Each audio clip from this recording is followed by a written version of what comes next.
アクアリウム初心者のおっさんが魚と暮らすためゼロから水槽の準備をしています。無事本虫水も終わって、ここから実際に生物が生きていける環境を作っていく作業になると思います。完全に未知の領域ですね。そして画面の方は本虫水から20時間は経過してるんで、水替えをしてる様子です。なんか多分ミスト式の期間中にいろんなもんが溜まってて、ゴミなんかと一緒にいろいろ浮いてたんで、一回だけ水替えしておきます。で、本虫水の後の濁ってたやつもフィルターを回して綺麗になりましたね。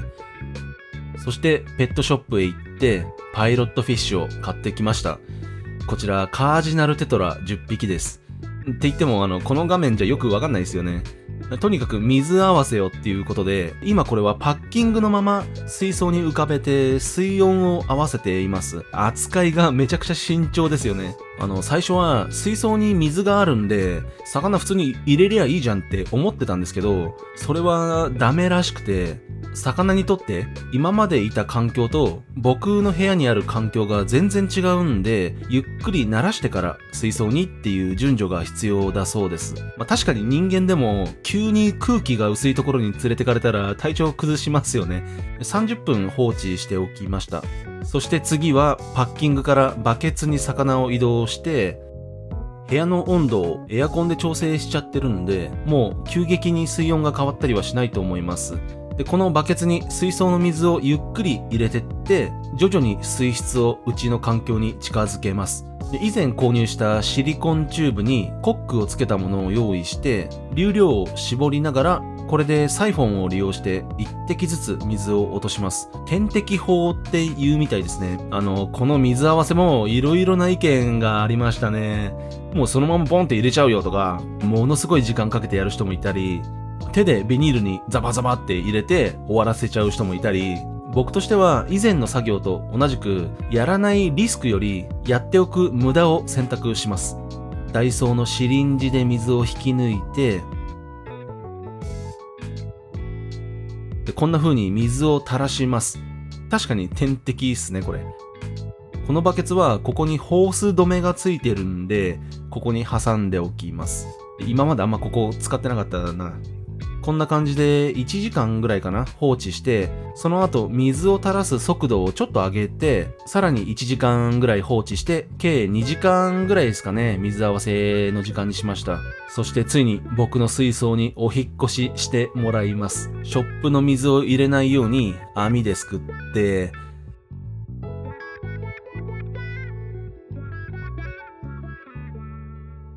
なんか暴れたりしないですんなり移動してくれましたね。で、すくいきれなかった残り2匹も入れて、出てこい。で、これで引っ越し完了ですね。90センチ水槽にたった10匹なんで、この画面だと生態導入感が全然ないんですけど、最初は少なくていいと考えました。これまた後でお話しします。で、生態を入れて気になったことが2つあって、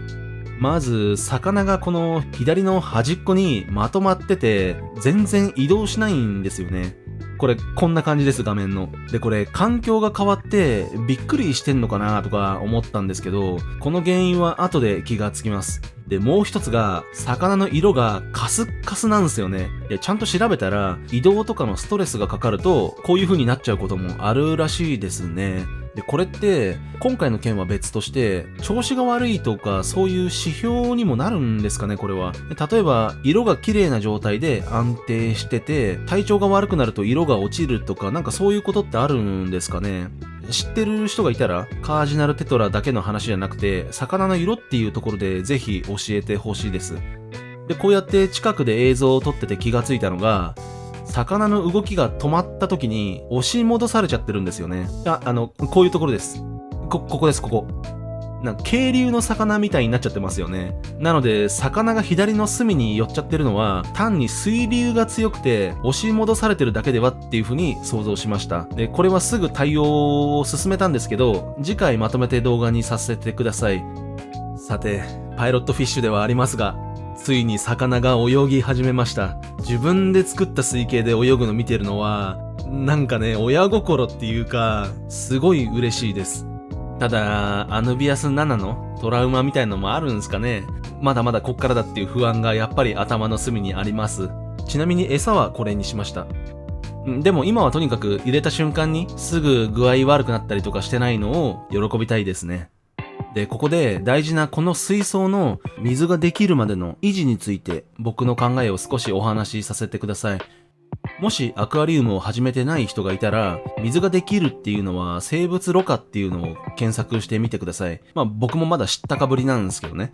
で、通常、立ち上げの初期は2日に1回とか結構頻回に水替えをしろっていう教えがあります。で、僕はそういうこと言われた時に、なんでそうしなきゃいけないのかっていうのを、もう腑に落ちるまで調べまくります。で、そうすると、頻回な水替えってのは、大まかにこういうことだと思います。で、まず一つ目が、栄養系ソイルを使ってる時に、初期の段階では使い切れないほど栄養がソイルから出てきちゃって、この栄養が余っちゃうんで、それをもとに藻類とかがどんどん増えてきちゃうので、そうならないように水替えで栄養分を少なくするっていうことですね。で、僕の水槽ではソイルを使ってないんで、この考えはちょっと省いちゃいます。むしろ栄養を足さなきゃいけない方だと思うんで。で、二つ目が、魚の糞とかから出た悪い成分がまだバクテリアによってしっかり分解されない段階なんで、水替えでこの悪い成分を取り除いていくっていうことだと思います。僕はここを重点的に考えて水質を計測しながら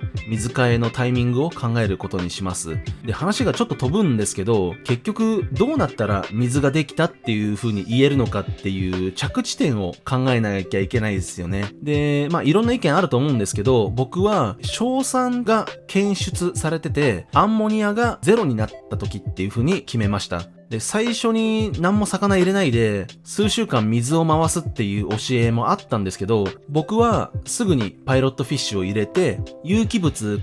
アンモニアの発生っていうのを具体的に作ってしまって、その状態で水質を見ていくことで水替えの頻度と生物ろ過がどの程度構築されてきたかっていうのを想像していこうと思います。で、パイロットフィッシュが10匹と90センチ水槽にしては多分これ少ないと思うんですよ。もう想像ですけど、このアンモニア濃度がゆっくり上がるようにした方が初心者には安全だと判断しました。ただ、これは生態が少なすぎて、水量に対して有機物が全然足りなくて、せっかく入れたスーパーバイコムを無駄にしてしまう可能性もちょっとあるかなって考えてます。バクテリアの飯が足んねえんじゃねえかっていうことですね。そうだとしても、水ができるきっかけにはなると思うんで、これで行ってみようと思います。以上のことから、ここから毎日、アンモニアと亜硝酸と硝酸の値を測って、上昇値を見ながら水替えのタイミングを考えていこうと思います。そこまでしなくてもいいよっていうのがあるかもしれないんですが、頭で考えたことと数字を見て、ああでもないこうでもない考えてるのもまた僕にとっては楽しいことなんで、とにかく頑張ってみようと思います。今回使った金額です。カージナルテトラ1匹165円。これを10匹買って1650円。一方コック。これ水合わせで使ったやつですね。160円。テトラプランクトン。これは餌です。858円。これすべて地元の東京ペット貿易で購入しました。魚用のネットが229円。ここまで合計で15万8198円使いました。パイロットフィッシュ導入でついに水槽の循環環境を作る工程になりました。魚の数が少ないんでアクアリウムとしては少し寂しい感じなんですが、適時水質を検査しながらゆっくり数値を見ていこうと思います。あと今は水流がすごい強くて、このままだと体力を消耗しちゃうみたいなんで、早く気持ちよく住める環境にしてあげるために次回は水流の改善を行います。それではまた。